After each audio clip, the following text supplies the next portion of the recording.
Bonjour à toutes, bonjour à tous et bienvenue dans cette conférence qui vous invite à découvrir la jeune garde du design. Le repérage des talents de demain, c'est une des vocations du salon Maison et Objets. Mais comment se construit cette nouvelle génération de designers? Quelles sont leurs aspirations, leurs ambitions, leurs défis? Avec des outils de plus en plus perfectionnés, sont-ils si différents des générations passées? C'est ce que nous allons explorer dans ce talk dans lequel nous découvrirons également le baromètre Maison et Objets. Emmanuel Tiblou, je commence par vous. Bonjour. Bonjour. Vous êtes directeur de l'école des arts décoratifs. Quelle est la vocation de cette école? C'est une école qui a vocation à former des créateurs, des concepteurs dans tous les domaines de l'art, du design et de certaines industries culturelles et créatives, ou de la scénographie ou l'architecture intérieure. Mais on a notamment 4 secteurs expressément orientés sur le design. David Giroir, bonjour. Bonjour. Vous avez fondé la maison d'édition française Théorème. Qu'est-ce qui définit cette maison d'édition? Donc Théorème Édition est une maison que j'ai créée avec Jérôme Bazocchi.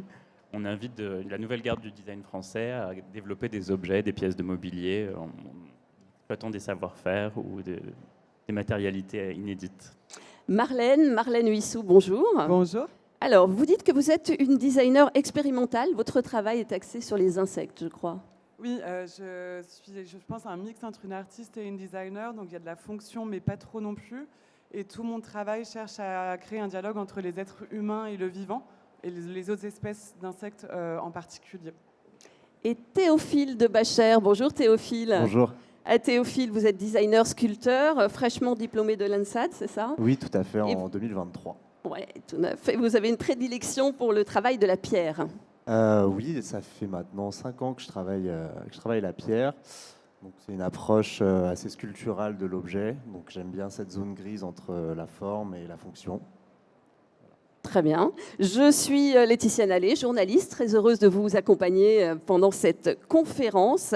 Et je vous signale d'ailleurs qu'il y a un QR code sur vos fauteuils et qui vous permet d'accéder, si vous le souhaitez, à une traduction en direct. On va commencer avec une question large finalement. Qu'est-ce qui différencie cette nouvelle génération de designers?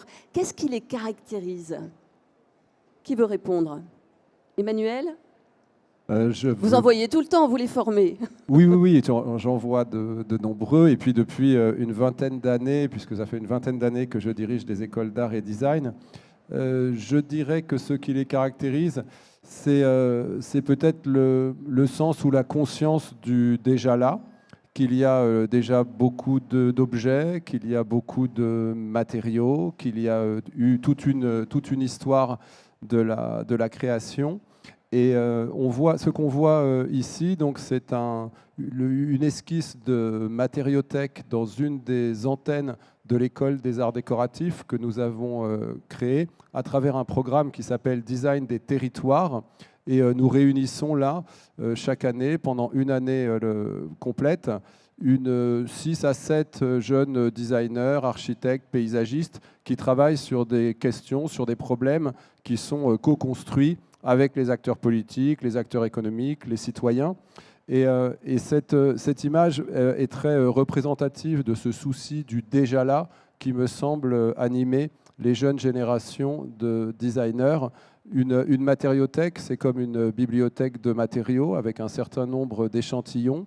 Et sur cette étagère, vous voyez un certain type de matériaux qu'on trouve sur le territoire où est implanté ce petit groupe de designers. On est en Moselle, dans les Vosges du Nord, en pays de Bitche plus exactement, et ils ont fait tout un travail de repérage et de recensement des matériaux, mais aussi des savoir-faire, en lançant notamment une très belle collection, petite collection comme ça, sur tous les savoir-faire vernaculaires, sur tous les savoir-faire qui sont déjà là. Et ce qui caractérise cette génération, je crois, c'est cette attention aux matériaux, au savoir-faire, et à partir de là, se lancer dans une démarche expérimentale. Et ici, on voit un certain nombre d'expérimentations qui sont menées par une des designers du groupe et qui s'attache en fait à traiter le grès comme du verre en le mêlant à un autre matériau, ce qui permet de le souffler Voilà la caractéristique, me semble-t-il, ou l'une des caractéristiques de cette génération, le déjà là et une démarche expérimentale avec une conscience qu'il y a voilà, déjà beaucoup de choses qui existent, ne pas forcément ajouter des objets aux autres objets, mais plutôt essayer de composer avec l'existant. David Giroir, vous éditez ces jeunes designers. Qu'est-ce qui les caractérise pour vous ? Eh bien, justement, je pense qu'Emmanuel a raison. Tous les jeunes designers que je rencontre à présent voilà, sont tous très concernés par justement l'existant. Notamment la collaboration qu'on a fait avec Théophile, c'était justement cette matérialité qui était vraiment inédite, et comment de cette matérialité on arrive à créer un objet ou une sculpture. Et c'est ça que je trouve très intéressant. Voilà. Théophile, Marlène, l'écologie, vous confirmez, c'est une priorité pour vous avant de débuter un projet ? Oui, je pense que c'est essentiel. Enfin, intervenant souvent aussi en université, j'ai été professeur par exemple aux Beaux-Arts de Hambourg pendant le Covid. C'est vrai que les étudiants aussi, ils ont vraiment du mal à trouver qu'est-ce qui a besoin d'exister aujourd'hui. Donc c'est vrai qu'on part plus vers des imaginaires, comme tu le disais Emmanuel, de recherche, de narration, peut-être des œuvres, des objets qui ont des messages importants à transmettre, parce qu'on n'a pas forcément besoin d'une nouvelle chaise aujourd'hui, je pense. Donc je pense que ce qui fait plaisir, c'est que la nouvelle génération est très engagée et très au courant de ce qui a besoin d'exister ou non. Donc ça fait plaisir. Elles ont un peu peur, mais je pense qu'elles vont trouver leur voie. Théophile, sur ce point-là ?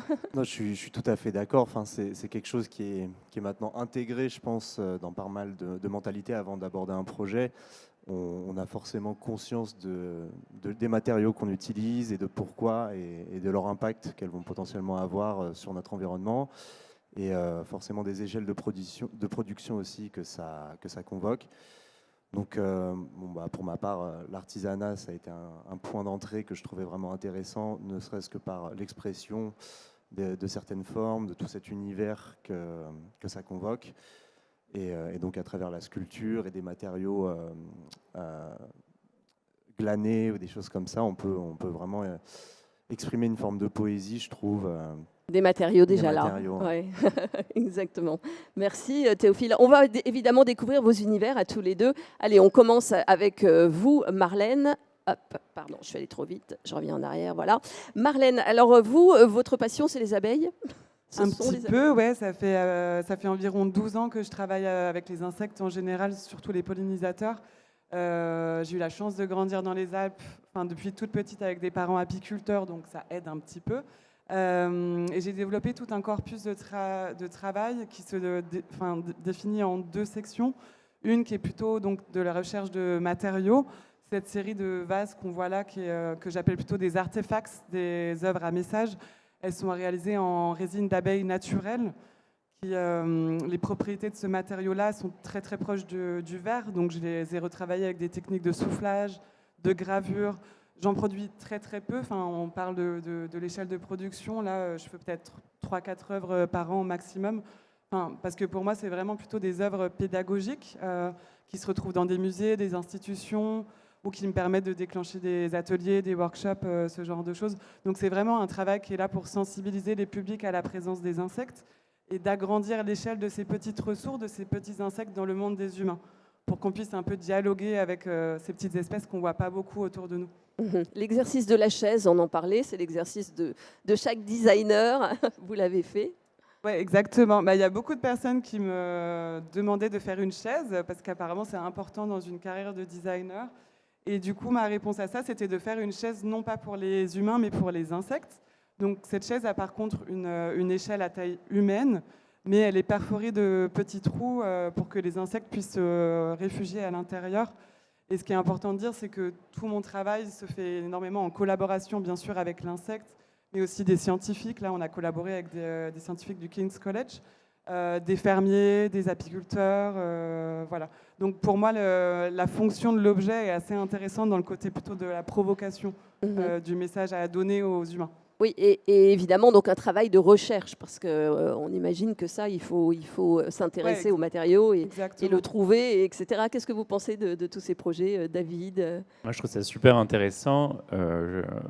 Par expérience, voilà, nous, nos clients ou notre public, en tous les cas, effectivement, tous les objets existent déjà. Donc là où c'est intéressant, c'est justement d'avoir une démarche, une perspective, de raconter des choses nouvelles, et c'est ce que cherchent nos clients en général. Oui, c'est ce que vous proposez chez Théorème Édition. Marlène, qu'est-ce qu'on voit là? Du coup, là, on passe plus du côté architecture. C'est une œuvre qui a été commandée par le Spheric Museum au Mexique. C'est un musée qui cherche vraiment à créer un dialogue entre les autres espèces, les humains, l'art, le design et la science. Donc, ils m'ont demandé de construire une grande architecture de 4 mètres par 4 mètres pour faire une sorte d'abri-refuge pour les abeilles mayas, qui sont des espèces très sacrées là-bas, pour essayer vraiment de créer ce dialogue à travers le musée, le jardin du musée et les petites abeilles mayas. Et vous avez même développé un matériau. Oui, tout à fait. C'est un matériau que je développe depuis de nombreuses années, qui est une sorte de cuir fait à partir de déchets des insectes, particulièrement la fibre du cocon de ver à soie et la résine d'abeille. C'est un matériau du coup qui est très très similaire au cuir et qui intéresse énormément l'industrie internationale, que ce soit de la mode, du luxe, de l'automobile, ce genre de choses. Et là, vous avez réalisé quelque chose avec ce matériau. Oui, tout à fait. Ça, c'est une œuvre murale. Donc, c'est à peu près 1200 heures de travail parce qu'on va... Ah oui. Ouais. Waouh. C'est un peu monomaniaque tout ça. Et on va vraiment récupérer le matériau, travailler avec les apiculteurs, on va le nettoyer, on va créer le matériau. Et après, c'est là que l'œuvre commence à exister, quand on va assembler ces mini rectangles pendant des heures et des heures et des heures. Et je pense que tout mon process est très très lent. Et ça fait partie de ma démarche aussi de produire très peu, d'aller très lentement, respecter le cycle de la nature, de l'insecte. Voilà, donc on part de tout petits rectangles à taille d'insectes et on leur donne une échelle qui s'agrandit, quoi. Théophile de Bacher, vous connaissiez le travail de Marlène Huissou? Alors oui, j'avais vu le travail de Marlène Huissou, bien sûr. Je le trouve très intéressant de son approche formelle. Je trouve ça très beau et ça rentre en connivence aussi avec potentiellement les environnements dans lesquels j'aime me retrouver. Enfin, c'est une inspiration naturelle qui vient de la nature. Enfin, on est dans un prisme qui est proche de l'écoute, proche de toutes ces sensibilités-là. L'attention à ce qu'il y a autour de nous et à la nature. Tout à Théophile de Bacher, vous êtes sculpteur, designer d'objets. Oui. Et vous, ce qui vous fait vibrer, c'est la pierre. Alors oui, je ne saurais pas franchement expliquer pourquoi, mais si, il y a plein de raisons, mais... Donc là, en l'occurrence, ce qu'on voit là, c'est un galet de briques. Ce sont des vestiges de la ville du Havre, qui a été détruit pendant la Seconde Guerre mondiale. Et donc, ces fragments sont retrouvés, ont été déversés dans la mer, et avec le temps, avec les décennies, ce sont devenus des objets comme ça, des artefacts sous forme de galets. Donc on le retrouve comme ça dans la mer? Tout à fait. D'accord, Ouais. oui, c'est déjà beau comme ça. C'est déjà très beau comme ça. Mhm. Donc, je ne suis pas le seul sculpteur. Donc, la mère a été sculpteur avant que je puisse intervenir dessus. Et c'est justement pour ça que finalement, ces pierres artificielles m'ont attiré. C'est de voir un peu comment... elles ne sont pas d'origine géologique. Et c'est ça qui m'a finalement plu. C'est le côté inattendu de cette matière-là, la brique, qu'on a l'habitude de voir de manière très, très géométrique. Et de voir qu'elle peut aussi s'exprimer de manière... assez organique et avec un vocabulaire d'érosion qui me touche particulièrement. Alors donc vous allez sur la plage, ramasser les galets, c'est voilà ça? un peu en gros le processus. Donc c'est à échelle humaine. Je récupère ça à la main, à la force des bras. Donc Il y a des regards entre Théophile et David, parce que David, vous éditez Théophile de Bacher. Exactement, oui. Voilà. J'ai découvert son travail de briques via Instagram. Et je trouvais cette matérialité assez dingue. Et voilà, une autre collection qui est relativement tendue, toujours assez slick. La matérialité apporte vraiment un vrai relief dans tout ce qu'on fait. Donc, Il faut avoir de l'idée quand même quand on ramasse ça et se dire on en fait quoi? En fait, j'avais déjà commencé un peu ce travail de pierre et à m'intéresser à tout cet univers-là. Où est-ce qu'on convoque la pierre? Est-ce qu'elle est présente dans l'habitat? Est-ce qu'elle est omniprésente dans l'architecture? Donc, j'avais commencé à déjà développer cette obsession et cette envie de travailler la matière. Donc, en fait, je suis originaire un peu du Havre. J'y ai pas vécu, mais une partie de ma famille vit là-bas. Donc, c'est au détour d'une promenade sur cette plage un peu excentrée du Havre que j'ai fait la rencontre de ces galets. Donc, c'était un cadeau de la nature en vérité. Enfin, je me sentais vraiment obligé de faire quelque chose avec cette matière-là qui était expressément forte, quoi. Vous m'aviez dit qu'il y a presque un geste méditatif quand vous travaillez, une sorte de lâcher prise. Alors oui, bien sûr, parce que on est dans l'instant, on vit le moment présent, on n'est pas dans l'anticipation, on n'est pas, enfin, c'est vraiment quelque chose où c'est un état qu'on souhaite atteindre, en tout cas en tant que sculpteur, parce qu'on a cette responsabilité d'enlever de la matière, on ne pourra pas en rajouter, donc forcément, il faut un peu éliminer toutes les doutes, toutes les appréhensions qu'on peut avoir et révéler la forme qui se cache dans chaque galet, donc chaque pièce est unique. Pardon, je me suis peut-être un peu perdu. Non, pas du tout, mais là, on vous voit travailler. Ouais. Vous venez de le dire, il faut enlever de la matière, donc il ne faut pas se tromper. Comment Ouais. ça se passe? Vous faites un plan avant, vous dessinez l'objet, ou c'est le hasard qui vous mène à quelque chose? Au tout début, j'essaye quand même d'avoir quelques esquisses. On dialogue avec David sur les potentialités que renferme chaque pierre. Ça dépend de. Il y en a que je sens plus ou moins instinctivement, enfin, où j'y vais sans dessin préparatoire, où c'est simplement avec une craie venir essayer de révéler les courbes, essayer de comprendre un peu le bloc. Mais je pense que, en fait, à chaque fois que j'essaye de faire un dessin, finalement, l'objet, c'est jamais vraiment ce à quoi ça ressemble sur le papier. Donc, je vais dire qu'à 15% du parcours, je finis par me laisser aller. Il y a un peu un process aussi parce qu'on travaille sur des objets, des contenants, des coupes. Donc à partir de ça, il y a un peu un protocole aussi qui se dessine, c'est-à-dire que je viens creuser dans un premier temps, essayer de travailler l'aspect sculptural du pied, et donc il y a tout cet espace entre le pied et le contenant qui laisse une part d'expression assez forte. Et donc là, c'est vraiment un jeu d'essayer de révéler ce que la pierre a à nous donner avec les outils de coupe. Alors, on a hâte de voir à quoi ça ressemble. Et voilà le résultat, par exemple, de ces deux pièces, donc, qui sont issues d'une collection, David, qui s'appelle Fracas. Absolument, oui. C'est ça. C'est des pièces qu'on a présentées pour la première fois au PAD de Londres au mois d'avril. Elles ont rencontré un très grand succès. C'est parti très vite. Il nous reste actuellement juste une pièce qui est le Soliflore, qui est ma pièce préférée, donc j'ai beaucoup de chance de pouvoir De la garder pour conserver. l'instant. Et ça nous permet d'avoir un très bel exemple du travail de Théophile à la galerie, donc c'est très bien. Voilà. Est-ce que, Emmanuel, vous êtes étonné par ce travail ou pas du tout? Vous pensez que c'est en cohérence avec ce que cherchent les jeunes aujourd'hui, finalement, chercher des nouveaux matériaux, se rapprocher de la nature? Ce que je trouve très, très beau et très stimulant dans ce qui a été présenté et dit à la fois par Théophile et par Marlène, ça c'est drôle. Non mais alors pourquoi je dis Marcel? Ouais, pourquoi je dis Marcel? Non, parce que je pensais à ce que ça remet, ce qu'il y a de remise en question. On a vu se déployer le déjà là, un déjà là, le naturel, et puis ce déjà là du galet. Et ça me faisait penser donc à Marcel, et non pas à Marlène Duchamp. À Marcel Duchamp, non mais cette idée de ready-made, c'est-à-dire qu'il y a eu tout un moment historique, fondateur de l'art contemporain, qui consiste à présenter dans le champ artistique des ready-made, c'est-à-dire des pièces qui sont déjà produites par l'industrie.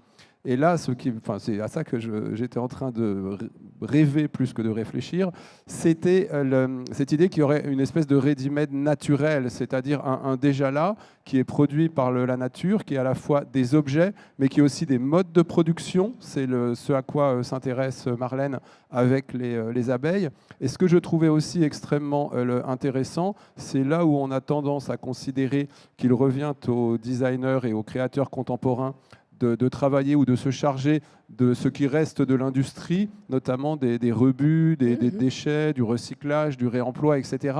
Ce que nous a présenté le Marlène, c'est une solution c'est un lien entre un rebut ou un déchet naturel qui pourrait être réapproprié par l'industrie, puisque ce que tu nous as dit, c'est que ça intéressait beaucoup l'industrie. Et donc ça, je trouve qu'il y a un petit le switch là qui est très intéressant. Et de la même façon, dans ce que nous dit le Théophile, ce que je retiens, c'est une forme quand même à la fois d'humilité, c'est-à-dire de conscience d'appartenir comme ça à un grand tout, et qu'il y a un geste qui est déjà le geste de entre la sculpture et l'usure, et que par exemple l'usure peut être le réapproprié. Et m'intéresse beaucoup, et je finirai là-dessus, de voir chez les étudiants d'aujourd'hui, notamment en design textile, une façon de concevoir des produits qui intègrent l'usure, non pas comme une forme de dégradation, comme le tissu qui jaunit, mais comme une forme de transformation, pareil, comme le jean qui vieillit et qu'on préfère au jean neuf.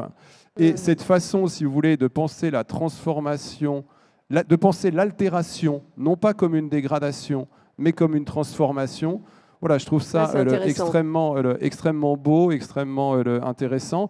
Et il me semble qu'avec voilà, Marlène et Théophile, on a vraiment ces deux versants, travailler sur le vivant et puis travailler sur ce non-vivant qu'est la pierre, mais dont on sait qu'il est en relation permanente avec le vivant.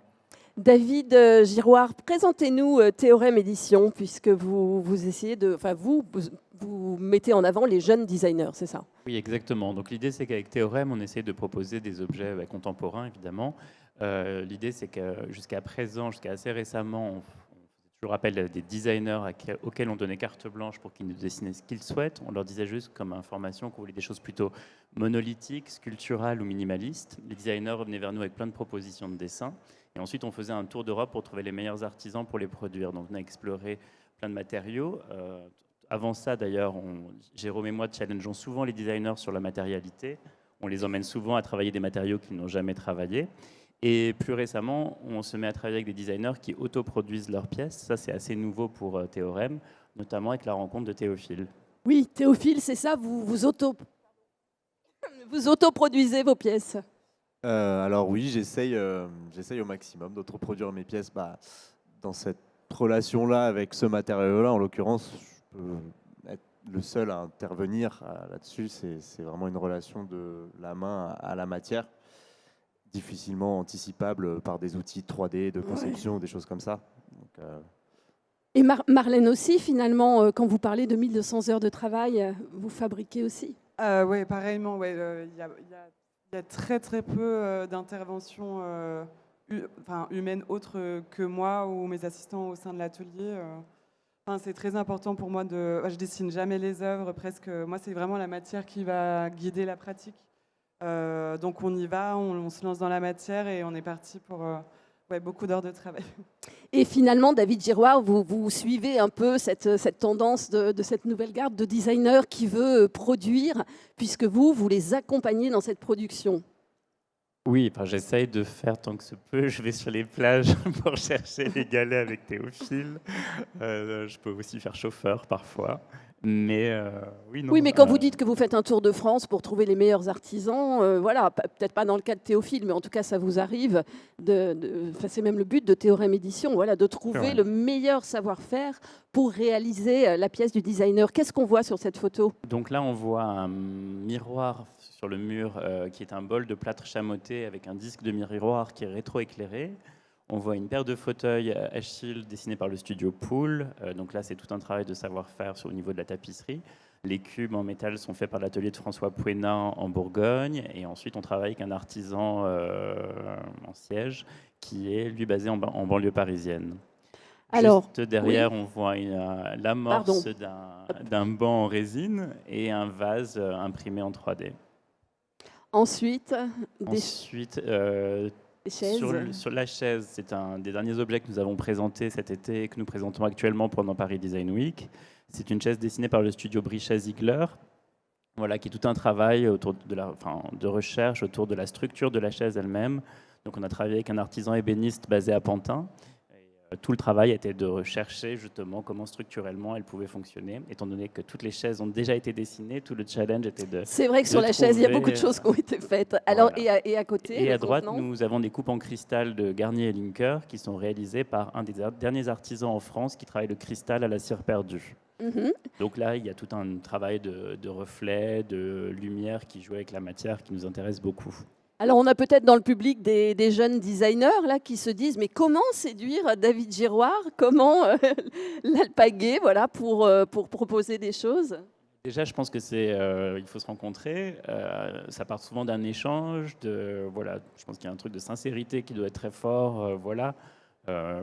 l'idée, c'est effectivement d'arriver, de me proposer des projets qui font sens, aussi bien en termes de, voilà, de recherche formelle ou de concept, mais qu'on développe ensuite à partir d'un échange. Et voilà, ce qui est intéressant avec Théorème, c'est la proposition créative des designers et leur speech, voilà, le regard de Jérôme et moi qui sélectionnons les pièces et qui challengeons les designers sur la matérialité, et surtout l'expertise des artisans qui arrivent à réaliser ces objets, parce que sans les artisans, enfin tout ça. Mais vous-même, vous faites une veille, forcément, vous surveillez aussi cette jeune garde. Oui, absolument, oui. Vous m'aviez dit que sur Instagram, là... Beaucoup Instagram, qui est quand même la vitrine la plus directe et la plus importante, je dirais, parce qu'il y a de nombreux salons à Paris. Mais malgré tout, je pense que la mise en image des réalisations des designers est quand même capitale, et qu'il faut vraiment être très conscient de l'image qu'on renvoie.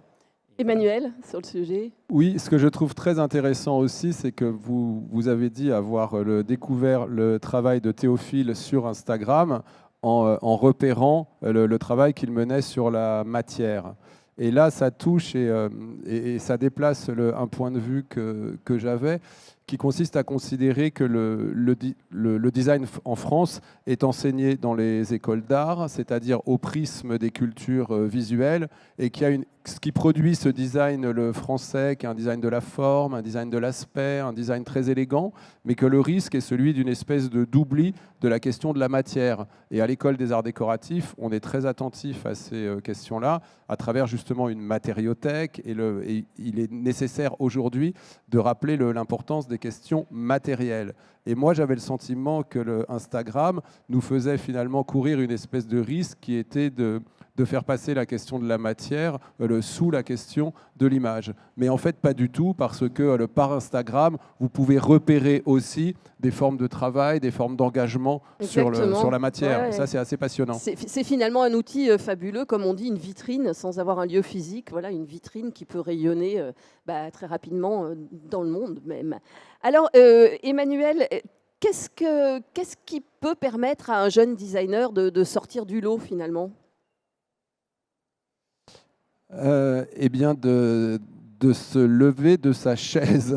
Non, c'est-à-dire voilà, de prendre acte qu'il y a toute une histoire du design, qui est une histoire de l'objet, qui est une histoire de la relation à l'industrie, qui est une histoire de l'ameublement, et qui s'est matérialisée dans la chaise pour une humanité assise, pour donner une assise à l'humanité. Et là, il me semble qu'on est dans un autre moment, en tout cas qu'il y a un autre moment possible du design, qui est un engagement plus fort du designer sur les questions écologiques, sur les questions sociales, et que le designer, de ce point de vue, se lève, il va marcher dans la forêt, ou il va à la rencontre des citoyens et des citoyennes, comme par exemple dans ce projet qu'on voit ici, qui est un projet à la fois modeste, mais extrêmement riche d'enjeux. C'est une cantine solidaire qui a été imaginée par la promotion d'une autre antenne qui est Design des mondes ruraux. Auparavant, nous étions en Moselle avec Design des mondes forestiers. Nous sommes ici en Dordogne avec le Design des mondes ruraux. Et ce qu'incarne ce projet, c'est vraiment le designer ou la designeuse qui va à la rencontre des citoyens pour savoir quels sont leurs besoins, pour savoir ce que le designer peut faire, depuis une posture qui est en somme une posture habitante, c'est-à-dire une posture qui essaye de prendre la mesure des habitudes, des usages. On a beaucoup tendance à dire que le designer, c'est celui qui se soucie des usages, mais encore faut-il pouvoir les connaître, et rien ne vaut pour les connaître le fait de les vivre, enfin d'expérimenter depuis cette posture habitante. Et c'est dans cet esprit que l'équipe de Nontron, de Design des mondes ruraux en Dordogne, a créé cette cantine solidaire. Chaque année, Maison et Objets réalisent 2 baromètres qui sont des sondages effectués auprès des professionnels de la décoration, du design et de l'art de vivre. Des sondages pour mieux comprendre évidemment comment se porte ce secteur. Il s'agit là de mesurer pour anticiper. C'est donc un outil pour vous tous.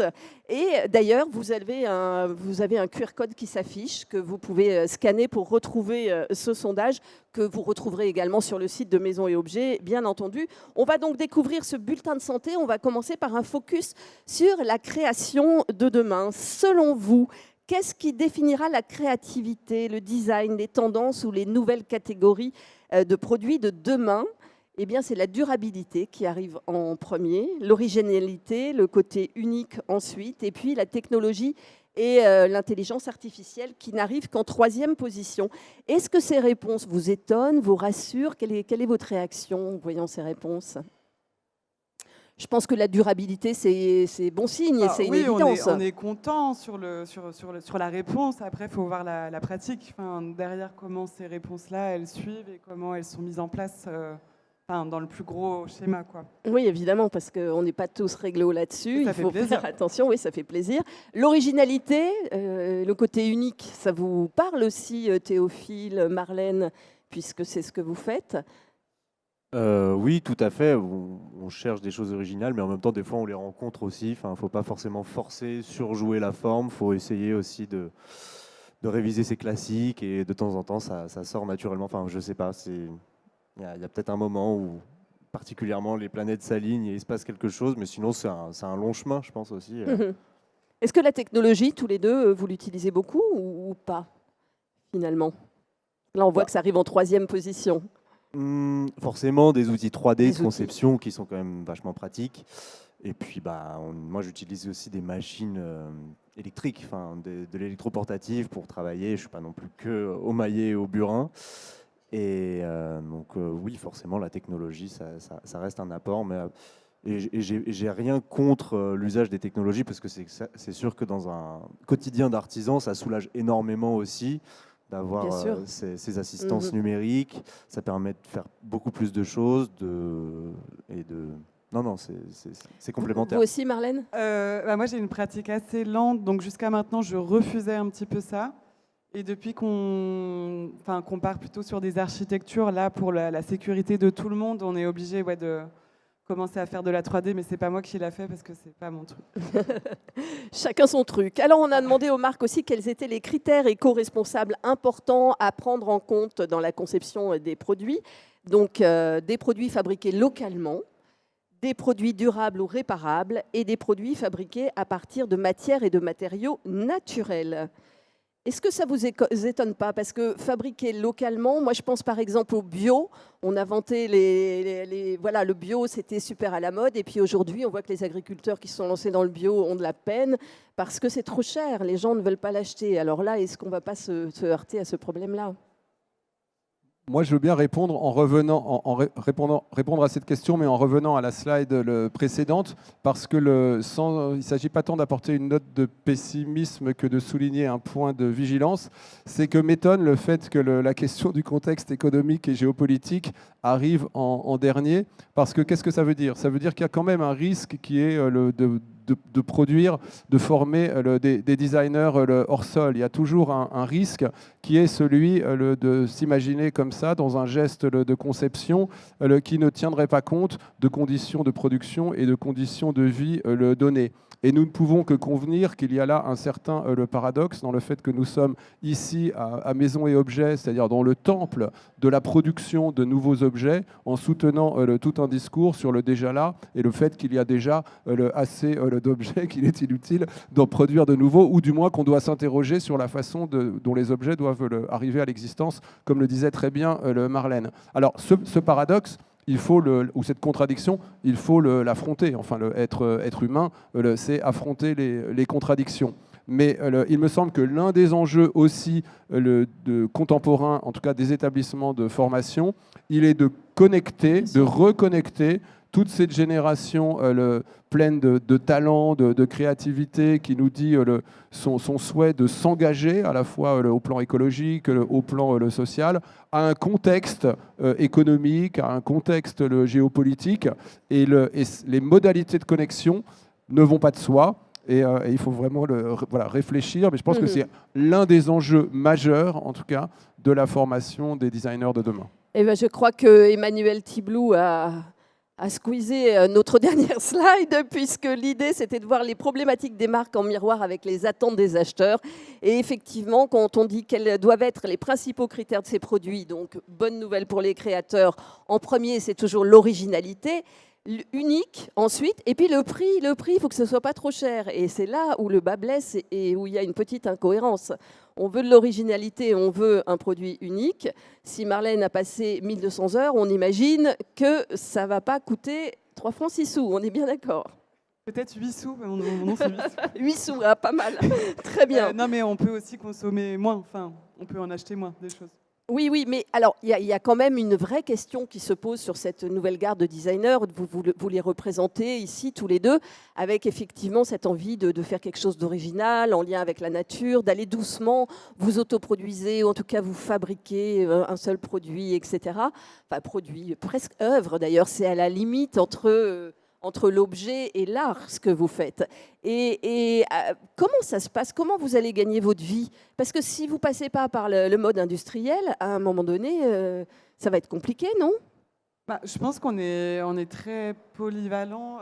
Moi, je sais que ma méthode de gagner de l'argent dans la vie, c'est de travailler beaucoup avec des musées, des institutions qui vont passer des commandes.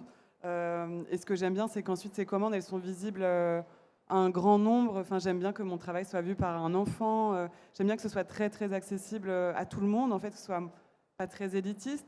Après, c'est sûr que je travaille de temps en temps aussi avec des galeries. Donc là, ça touche à un autre public. Mais il y a aussi l'éducation. Je donne beaucoup de conférences. Il y a beaucoup de choses qui stagnent autour de ma pratique, quoi. Théophile, c'est quoi le business model? Alors le business model, c'est pas encore quelque chose que j'ai vraiment structuré, on va dire.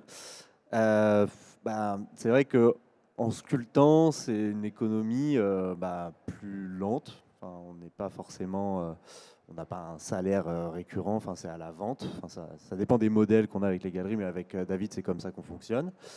Et donc moi, pour gagner ma vie à côté, je fais aussi du freelance. Enfin, j'ai la chance aussi de travailler pour des maisons, une maison de maroquinerie. Enfin, j'essaye un peu de mener ma barque comme ça et de trouver des moyens de gagner de l'argent. Et donc c'est vrai que là, pour l'instant, à mon stade, la pratique sculpturale ne me permet pas encore de gagner ma vie forcément en tant que telle, mais ça va, ça commence. David, alors qu'est-ce qu'on peut dire sur ce sujet? Est-ce que l'industrie doit intervenir à un moment donné? Le truc, c'est que je pense chaque designer a son approche. Il y a des designers industriels, il y a des designers qui sont plus artistes. Et en fait, je pense que c'est très important de comprendre comment tout ça fonctionne et de savoir qu'il peut y avoir des designers industriels qui vont travailler avec des industriels et développer en masse. Et après, il y a tout un autre marché qui est le marché de la galerie. Et ça, voilà, je pense que c'est assez important pour les designers de comprendre ce fonctionnement et ses limites et afin de pouvoir s'orienter et de pouvoir naviguer un peu dans ce monde qui est quand même assez particulier. Est-ce qu'on leur apprend tout ça dans les écoles, Emmanuel? Il y a toujours un paradoxe sur ce sujet. Et d'abord, on mesure ce qu'on appelle l'insertion professionnelle. Mais moi, je suis assez sceptique sur ce vocabulaire de l'insertion parce qu'il a tendance à induire qu'on viendrait s'inscrire dans quelque chose, dans une structure déjà là. Alors évidemment, le monde est déjà là, mais d'un autre côté, je vois très bien que les designers ou les artistes que forment les écoles d'art, ils vont inventer leur position, inventer leur activité. C'est ce que disaient très bien Marlène et Théophile, c'est-à-dire qu'ils sont dans une pluri-activité, dans un modèle économique où telle action vient financer le tel autre qui est moins rentable. Donc voilà, méfiance sur ce vocabulaire et sur cet imaginaire de l'insertion qui n'est pas tout à fait juste. Pour autant, les écoles ont évidemment cette responsabilité. On a une double responsabilité, qui est une responsabilité de formation et qui est une responsabilité de projection dans un monde qui est déjà là. Alors, on fait évidemment des choses, mais aux Arts Déco, on a tendance à intégrer dans la formation même les relations avec des partenaires économiques. Là, en ce moment, par exemple, on a une grande chaire avec Hermès et une autre avec Decathlon, ce qui vous donne une idée aussi de la grandeur, de la largeur du spectre. Donc les stages, une formation au plus près de l'industrie et du monde professionnel, et puis tout un programme d'accompagnement des diplômés qu'on essaye d'accompagner au mieux quelques années après la sortie de l'école. Très bien. Alors, slide suivante, nous voilà dans des vergers, Emmanuel. Oui, alors très vite, parce que j'ai l'impression de parler beaucoup et je ne voudrais surtout pas, c'est pour donner une idée de la façon aussi dont un designer peut travailler là. On est revenu ici en Moselle, design des mondes forestiers, et là l'intervention du groupe de designers a consisté à intervenir donc sur un verger qui était un verger complètement en friche, c'est l'image de gauche, un verger donc qui est un commun dans la communauté de communes, et ce verger était devenu tout à fait inutilisable. Les designers, les architectes, les paysagistes l'ont défriché entièrement pour le rendre au village, pour le rendre à la communauté de communes. Et désormais, c'est redevenu un commun, un lieu public où l'on fête, par exemple, des mariages, où il y a des banquets républicains. Et voilà, je voulais juste montrer que le rôle du designer, il peut être aussi celui-ci. Ça n'est pas nécessairement dessiner une chaise, ça peut être aussi défricher un verger pour le rendre à la communauté. Et recréer de la connexion entre les humains. Voilà, exactement. David Giroir, expliquez-nous un petit peu ce vase, parce que là, on peut parler d'une technologie ou d'une technique pour le fabriquer. Là, ce qui est intéressant dans ce vase, c'est qu'il est dessiné par Services Généraux, qui est un bureau créatif à Paris, qui dessine beaucoup en 3D. Enfin, toute leur pratique, c'est vraiment la 3D. Il m'avait proposé ce dessin qui était assez intéressant. Donc, l'idée, c'est un vase assez particulier dans le sens où le côté droit a des coupes assez franches et assez brutes, un peu comme ferait un sculpteur pour essayer de trouver sa forme. Sur le côté gauche, on voit un ourlet en haut de la pièce qui suggère le style de l'objet, mais on voit en transparence aussi où est-ce que le sculpteur serait allé s'il avait abouti son objet. Et donc en 3D, évidemment, on peut tout dessiner, mais malheureusement, ça a ses limites. Et donc on a réussi à pouvoir échanger avec plein d'artisans différents pour pouvoir réaliser cette pièce. Il fallait qu'elle soit monolithique, donc faite d'un bloc. Et donc pour ce faire, notre artisan résiniste nous a proposé de faire une technique de cire perdue, c'est-à-dire que nous avons fait un vase en cire sur lequel a été moulée la résine dans un moule, dans un autre moule. Et une fois que la pièce était sèche, on l'a retournée, faite chauffer, et donc la cire a totalement disparu. Et ce qui est intéressant, c'est qu'en général, quand on utilise une technique de cire perdue, c'est toujours le matériau en fusion qui remplace la cire, et là, c'est uniquement l'idée et le savoir-faire de l'artisan qui a remplacé la cire initiale. Et c'est un bel exemple, en fait, de duo, d'association entre la tradition et l'intelligence artificielle, enfin le 3D. Exactement. Voilà. Exactement. Théophile, Marlène, un mot quand même de vos écoles, les écoles que vous avez faites. Saint-Martin, je crois pour vous, Marlène. Ce qui était chouette pour moi, c'est que j'ai fait un bachelor en France, donc une licence aux Beaux-Arts de Lyon. Et ensuite, je suis partie à Londres faire une école qui s'appelle la St. Martin's pour un master de recherche qui s'appelle Material Future. Et donc, ce qui était très enrichissant, c'était d'avoir l'esprit des deux pays, des approches un peu différentes, je dirais. Londres, à l'époque, était très, très expérimentale et ça m'a vraiment donné du pouvoir pour échouer, rebondir et tout essayer. Voilà. Et vous, Théophile, donc l'ANSAD? Alors moi, l'ANSAD, évidemment, j'ai trouvé ça... Ce qui est génial là-bas, c'est qu'on a plein d'ateliers, on peut toucher à énormément de savoir-faire. Et ce que j'ai trouvé beau là-dedans, c'est que c'est pas enfermant. Finalement, on peut toucher à des imaginaires de plein de savoir-faire qui, par moment, si on rejoint des filières très professionnalisantes, on a du mal à s'émanciper et rentrer dans un imaginaire créatif, tandis que là, on peut trouver des points d'entrée dans des savoir-faire et mettre le doigt sur des éléments poétiques qui sont difficiles, j'imagine, quand on vient de milieux plus traditionnels, plus conventionnels, comme les compagnons du devoir ou des choses comme ça. Enfin, je m'égare peut-être un peu, c'est un peu une considération, mais en tout cas, moi, mon parcours là-bas, je l'ai trouvé super, super enrichissant de ce point de vue-là. Si je peux émettre peut-être un bémol d'un point de vue Attention, le directeur est à côté. de la formation de design objet, mais en même temps, je suis peut-être pas le seul à avoir ressenti ça, mais c'est vrai que la pratique manuelle elle intervient souvent trop tard, je trouve, dans certains projets, et on n'a pas le temps d'aboutir des formes. Donc je ne sais pas par quelle manière pédagogique on pourrait essayer de revoir un peu ces cette manière-là d'en venir au design, d'en venir à un objet. En même temps, c'est important d'avoir à conceptualiser ces objets et qu'ils aient un sens, mais c'est vrai que des fois, on a besoin aussi de s'exprimer en tant que designer. Enfin, les designers sont aussi des plasticiens, sont aussi des artistes. Enfin, il y en a énormément qui s'expriment comme ça, et je pense que des fois, on a tendance à trop l'intérioriser dans le design et pas assez le laisser s'exprimer. Voilà. À réfléchir, donc. Allez, on parle un petit peu actualité. David Girouard, donc, à l'occasion de Maison et Objets University, vous avez invité les jeunes designers dans votre maison d'édition, dans les jardins du Palais Royal, Théorème Édition. Exactement. L'idée, c'est qu'on a une galerie permanente sur le jardin dans laquelle on peut présenter nos nouveautés, nos objets, que l'on défend tout le temps. Et là, plus récemment, c'est cette chaise.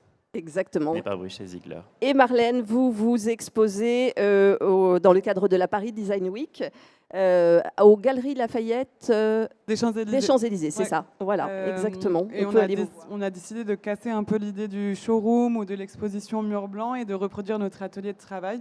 Donc on travaille sur place pendant 10 jours et on a un peu toutes les œuvres qui ont été faites ces 10 dernières années, les processus.